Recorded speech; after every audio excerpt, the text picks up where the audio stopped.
Okay, so this story comes to us by Kirsten West Savali at the Root, and this is it's interesting. So it's kind of let's this is a precursor.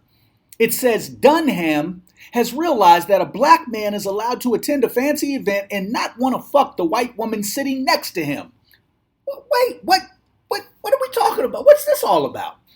So it seems that Lena Dunham has apologized for racially charged statements that she made about New York Giants receiver Odell Beckham Jr. during an interview with Amy Schumer. In the apology, the Girls star acknowledges the often violent history of the over-sexualization of black male bodies as well as false accusations by white women toward black men. As previously reported by The Root, Dunham had this to say about a close encounter with Beckham. This whole statement is weird. I was sitting next to Odell Beckham Jr., and it was so amazing because it was like he looked at me and he determined I was not the shape of a woman by his standards. He was like, that's a marshmallow, that's a child, that's a dog. It wasn't mean, he just seemed confused. The vibe was very much like, do I want to fuck? Do I want to fuck it? Is it wearing yep, it's wearing a tuxedo.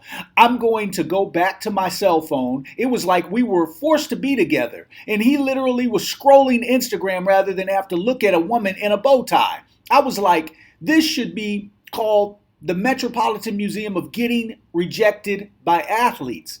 What is she talking about? Okay, so Dunham does not mention her attempts to grind her ass on Michael B. Jordan for an additional 20 minutes before leaving the Met Gala. She has since edited that line out of her interview with Schumer.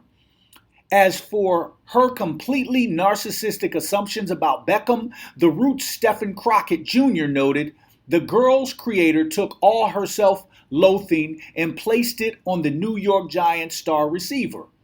Put differently, she weaponized her body against him while centering herself as the victim. Wow. These kinds of assumptions and lies about black masculinity and predatory behavior have led to such cases as the 1944 execution of George Stinney Jr. Stinney, the youngest person executed in the United States in the 20th century, was 14 years old and weighed 95 pounds when he was accused of murdering two white girls with a railroad spike. After a long legal battle, his conviction was handed down by an all-white jury in 10 minutes, was overturned in 2014. These assumptions and lies also led to the 1931 arrest and false imprisonment of Alabama Scottsboro boys, who were accused of raping two white women, the arrest and imprisonment of William Harper after Dorothy Skaggs accused him of rape in Virginia that same year, the 1955 murder of 14-year-old Emmett Till by white supremacists for allegedly whistling at a white woman, and the 1989 arrest and false imprisonment of New York Central's Park Five, who were accused of raping a white woman. These are just a few examples of the more high-profile cases. Exactly.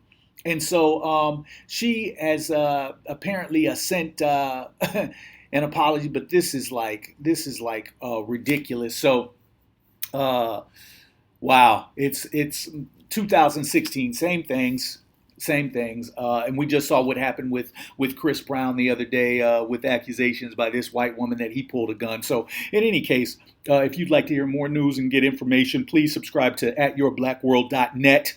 My name is Yurima Krami at Your Black World News.